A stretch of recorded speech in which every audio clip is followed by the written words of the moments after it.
which therapist you need. Therapy Thursday. Now on Wild 94.1. I understand therapy. Hi, everybody.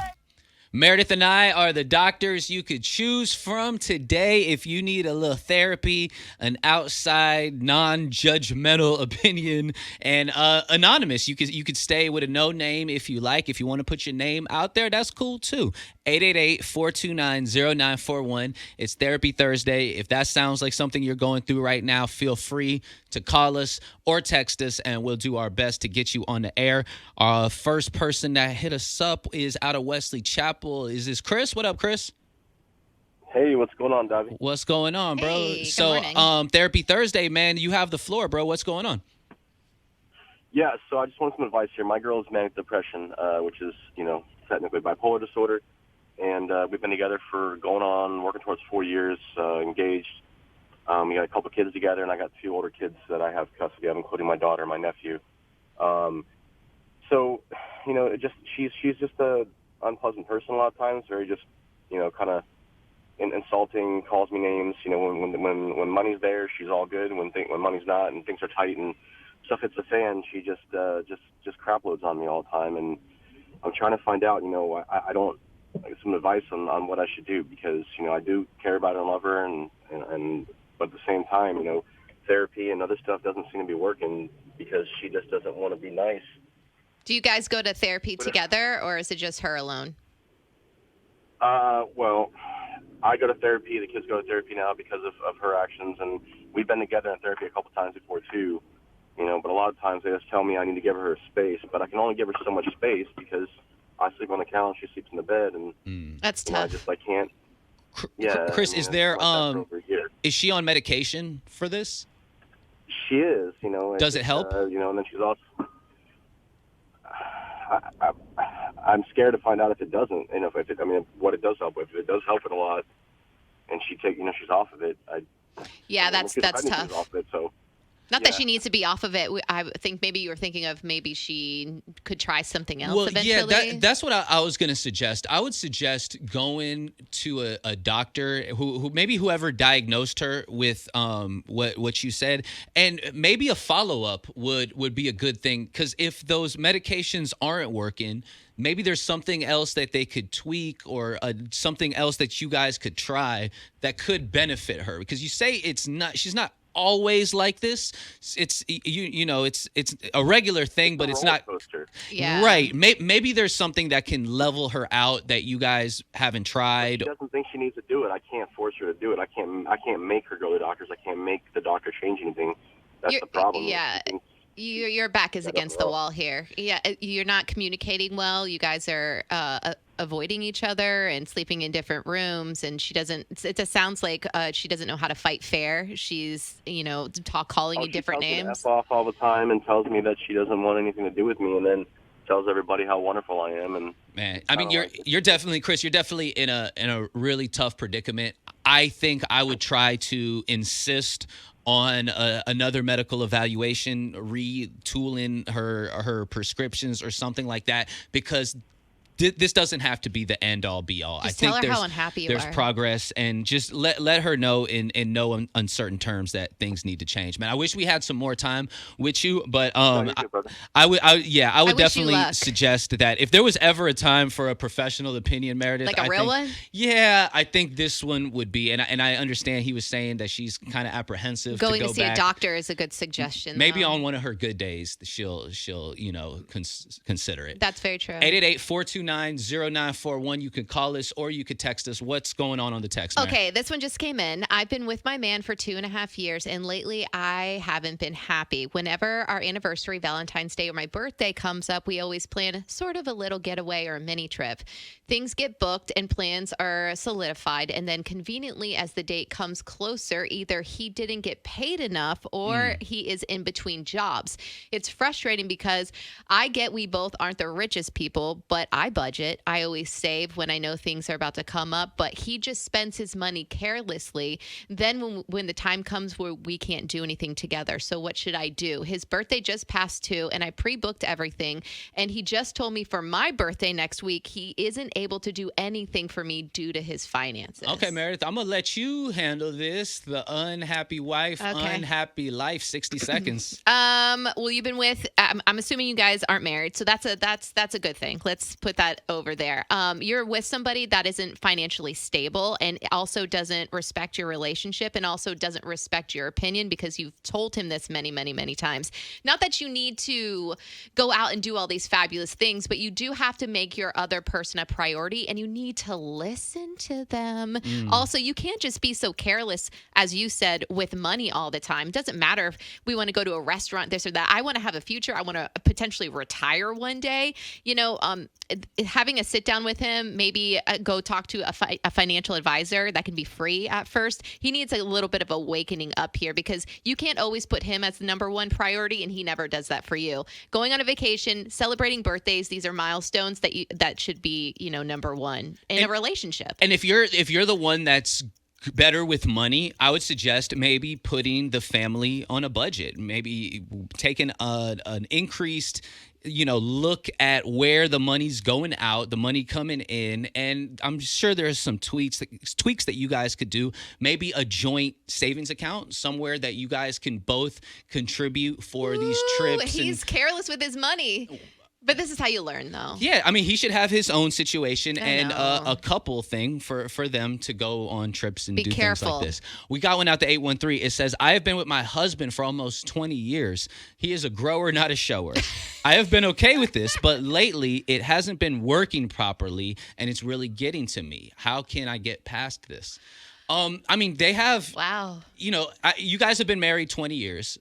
So you guys, he's getting up in age. Mm-hmm. He's not that man from 20 years ago. There are things nowadays that can help men that are in these situations. You mean like a Viagra?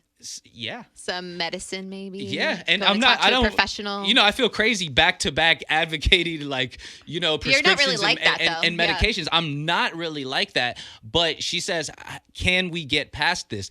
I don't think a situation like this gets better, right? It doesn't get better with time. I think it only in males. This is the beginning of. A potential problem that's going to be around for a while. But there's also a fix and something that you could do.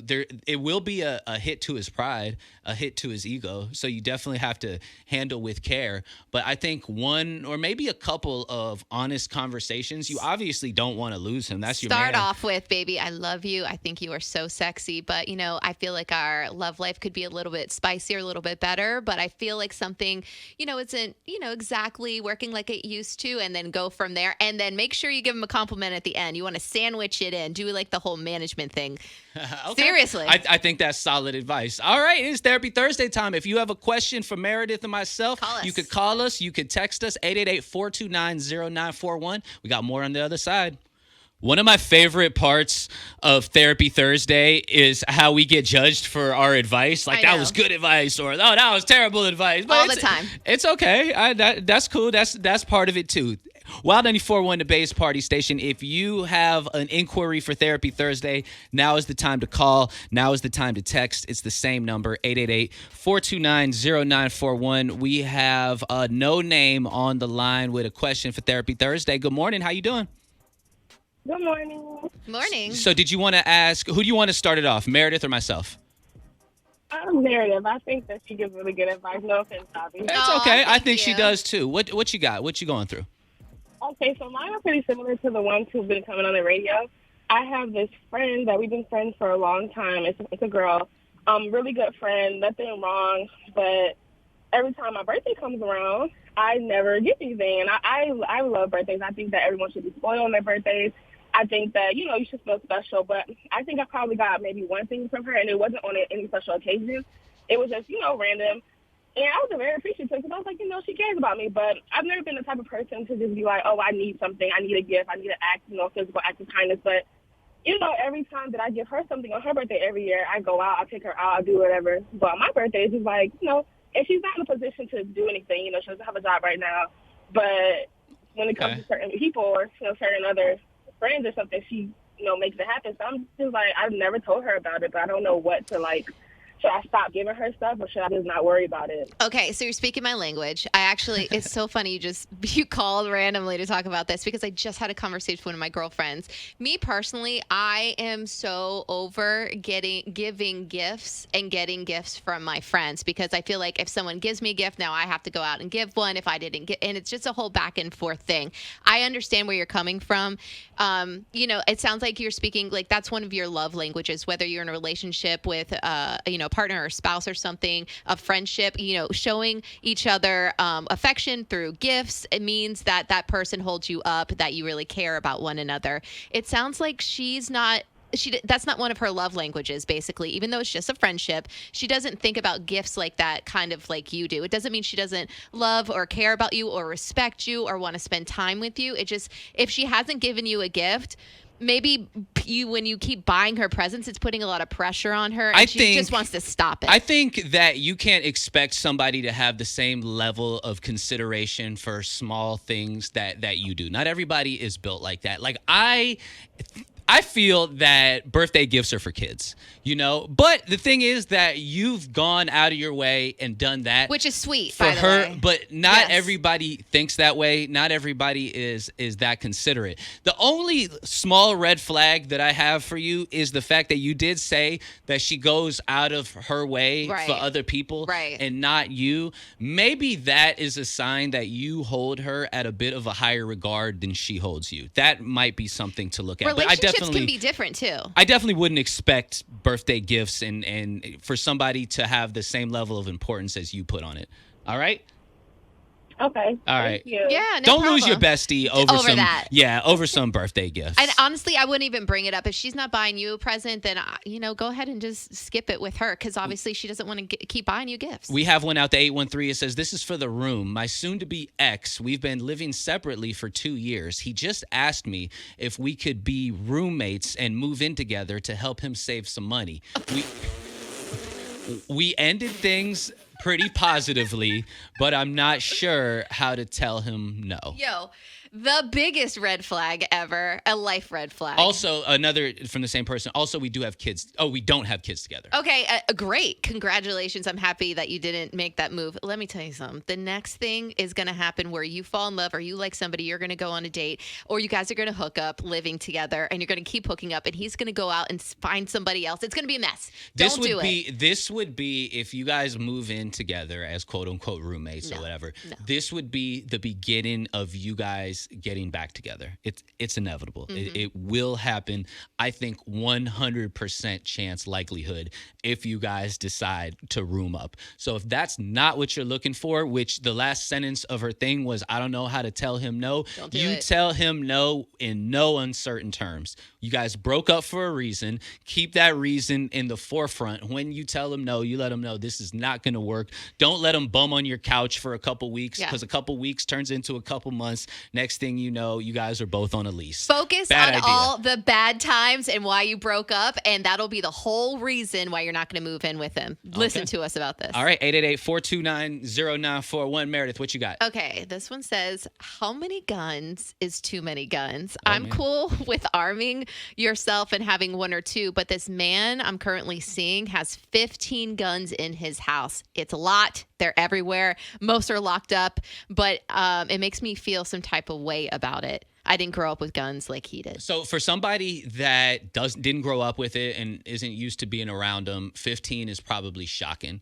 For somebody that grew up with guns and things, I think 15, it's a lot, but it's not like an unconscionable amount. Right. Another thing I will say is guns can be an investment. They hold their value very well. He's sitting on a stockpile of cash. Some people put money in banks. Some people invest in stocks and in golds.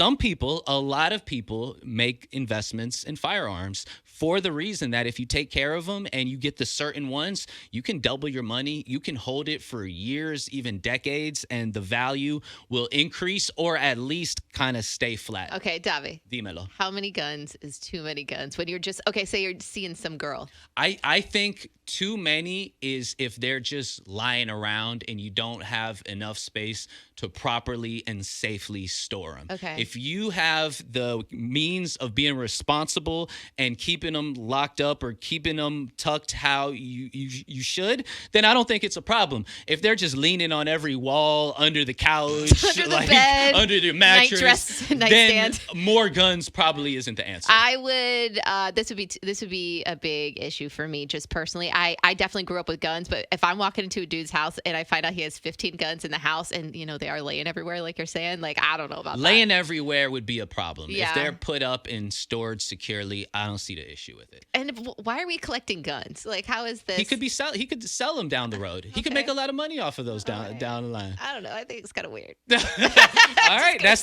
Therapy Thursday. That's a wrap. Wild 94.1, the Bay's party station. You're still listening for Rod Wave to get a chance at tickets.